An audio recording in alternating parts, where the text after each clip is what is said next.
Listen to enough ghost stories at haunted hotels, and the similarities between them are hard to ignore. Lights flicker on and off. Voices cry out in the middle of the night. Beds shake and objects levitate, converting skeptics into believers, one eerie haunting at a time. St. Augustine, Florida holds the distinction of being the oldest city in America. A lot of Americans tend to forget that we were having grandchildren here in St. Augustine long before, as I put it, the Pilgrims ever found the rock. The Spanish were the first Europeans to permanently settle in the area, and to this day, the city retains its international flavor. One of the interesting things about St. Augustine that most people don't realize is that it was a Spanish possession longer than it's been a United States or English possession. In fact, Spanish has been the primary language of St. Augustine longer than English. But today, the town's primary language is tourism. Every year, almost 3 million tourists pay the town a visit, whose own population is a meager 12,000. Visitors arrive in St. Augustine looking to experience history. But according to some residents, history in St. Augustine has a way of telling itself.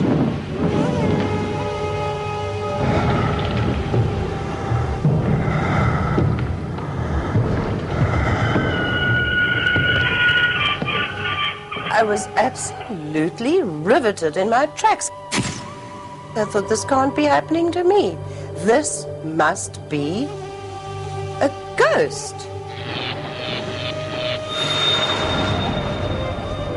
There are so many spirits that there are 8 different ghost tours in St. Augustine every night.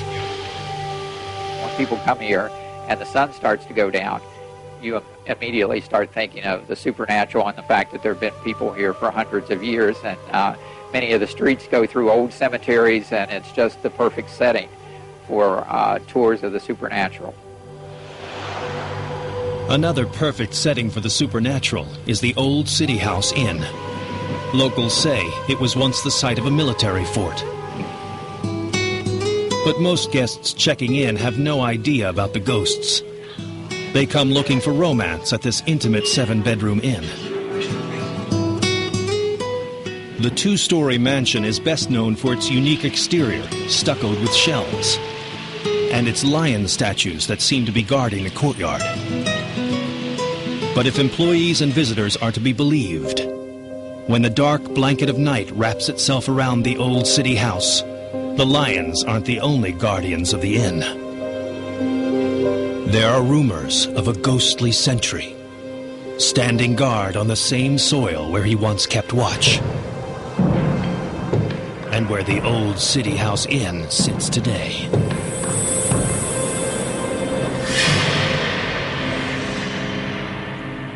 One evening after coming down from cheese and wine on the patio, I actually saw the Spanish soldier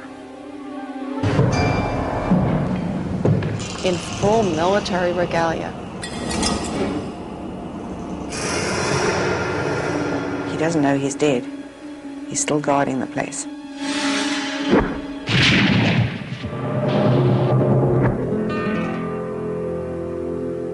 Centuries ago, St. Augustine was a walled city, under constant threat of attack. Brave Spanish soldiers guarded the city from sentry stations positioned along the wall. It was a brutal assignment. Long days in the sweltering outpost that was St. Augustine took its toll on the soldiers. On a particularly sweltering afternoon, one soldier was preparing his gun for target practice.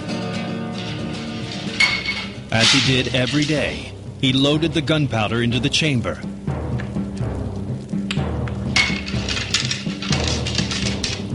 Then lit his match cord.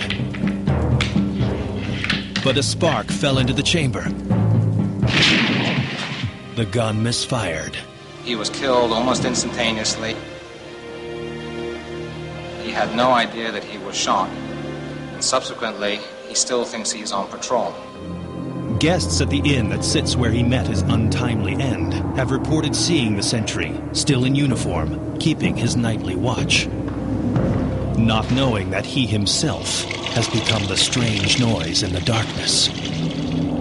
In case you think the stories are the byproducts of simple human fears and paranoia, there is also a witness to the haunting that isn't human. A Jack Russell Terrier with a strange nose for the supernatural.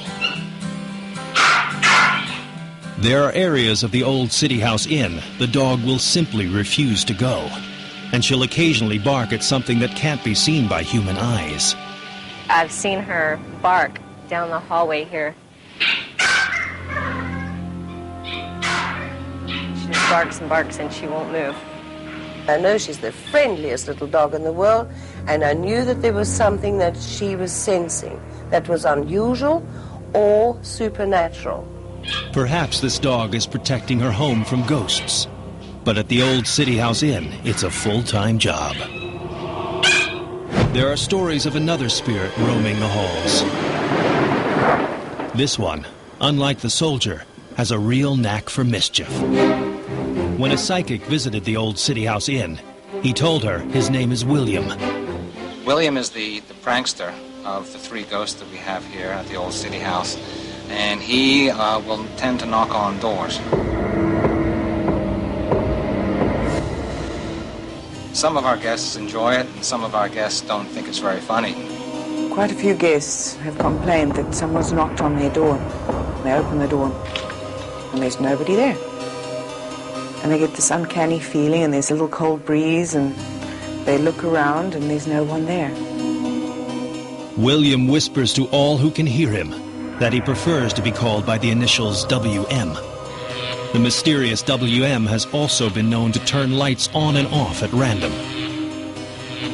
WM is the most mysterious of the inn's ghosts.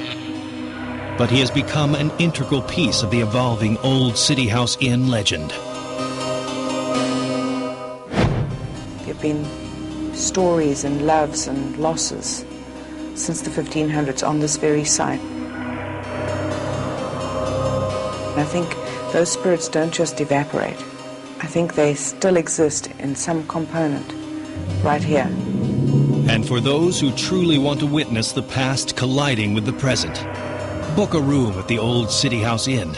But beware, just like its ghosts. Once you come here, you never want to leave.